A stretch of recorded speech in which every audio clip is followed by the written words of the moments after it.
দর্শক, কোটা বিরোধীদের ডাকা অবরোধ চলছে। আর এই অবরোধ কর্মসূচির সার্বিক পরিস্থিতি নিয়ে চট্টগ্রাম থেকে বিস্তারিত জানিয়েছেন সহকর্মী শেখ জায়েদ।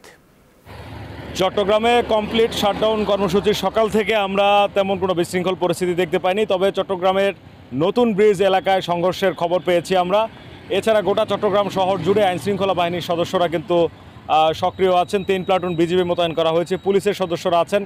আমি আছি চট্টগ্রামের আখতারুজ্জামান চৌধুরী ফ্লাইওভারের উপরে। এখান থেকে দেখবেন যে এই কর্মসূচিতে যান চলাচল কিন্তু কিছুটা কম রয়েছে, বিশেষ করে বাস চলছে না, গণপরিবহন কম আছে।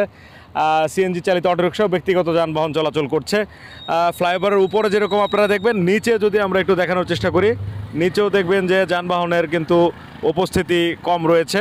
আজকে মোটামুটি জনজীবন শান্ত এবং কিছুটা স্বাভাবিক বলা চলে, তবে সড়কে যানবাহন চলাচল কম।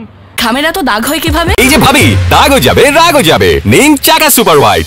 এমনটি আমরা বলতে পারি। বিভিন্ন ওয়ার্ডে আওয়ামী লীগ, ছাত্রলীগ, যুবলীগের নেতাকর্মীরা রাস্তায় বিভিন্ন জায়গায় অবস্থান নিয়েছেন, তারা অবস্থান করছেন।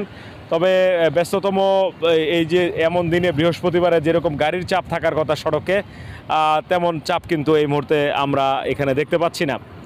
আইনশৃঙ্খলা বাহিনীর সঙ্গে কথা বলেছি আমরা, বিশেষ করে চট্টগ্রাম মেট্রোপলিটন পুলিশের সদস্যরা একটি বড় অবস্থান নিয়ে আছেন বিভিন্ন স্থানে। তারা সতর্ক অবস্থানে আছে বিজিবি সদস্যরা।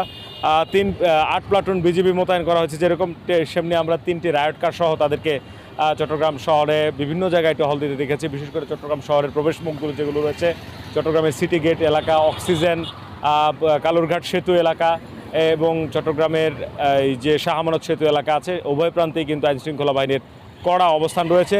এছাড়া চট্টগ্রাম বিশ্ববিদ্যালয় ক্যাম্পাসে কিন্তু আন্দোলনকারীদের শক্ত অবস্থান দেখা যায়নি, সেখানে বরঞ্চ ছাত্রলীগ নেতাকর্মীরা মোটরসাইকেল মহড়া দিচ্ছেন। বিশ্ববিদ্যালয় ক্যাম্পাস খালি করা হয়েছে এবং ক্যাম্পাসের আশপাশের যে ছাত্রাবাসগুলো রয়েছে সেগুলো অনেকটা খালি করা হয়েছে। তো এই হচ্ছে চট্টগ্রামের সার্বিক পরিস্থিতি। আমার কাছ থেকে ফিরছি স্টুডিওতে।